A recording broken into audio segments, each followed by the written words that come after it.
I realized in my last supplementary explanation of my video on what constitutes winning in life, in the legislature, in the Supreme Court, at work, at home, wherever you might live, right?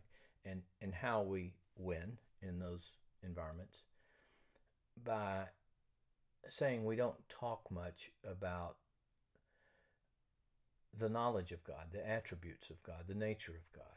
And that could be misunderstood. So let me flesh that out just a little bit more.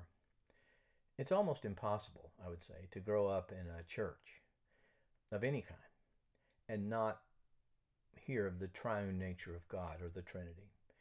It would be impossible, I would say, to grow up without hearing that God's the creator.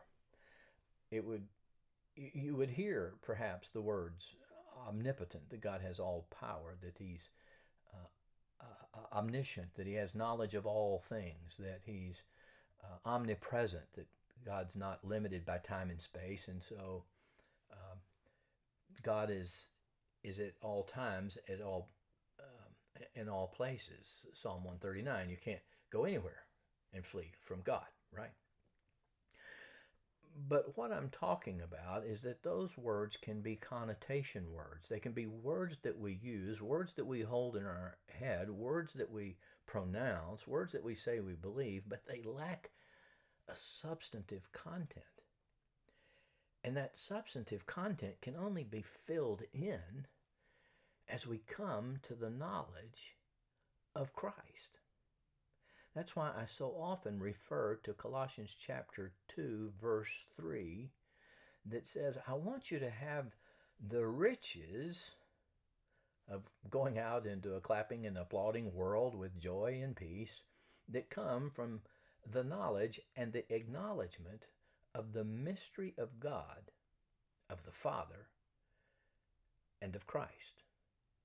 And the apostle says, and I say that so you won't be deceived. And he goes on in verse 8 to say, you can be taken captive. You can be robbed of the riches that you would otherwise have. Be joyless, depressed, think you're losing because you didn't win the way you thought you would win.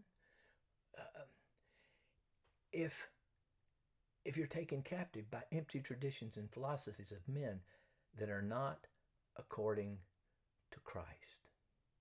It's only in the knowledge of Christ that we can fill in those big Christian words that we use so that we don't just turn into human doings, trying to please God by what we think are wins and the way we go about winning.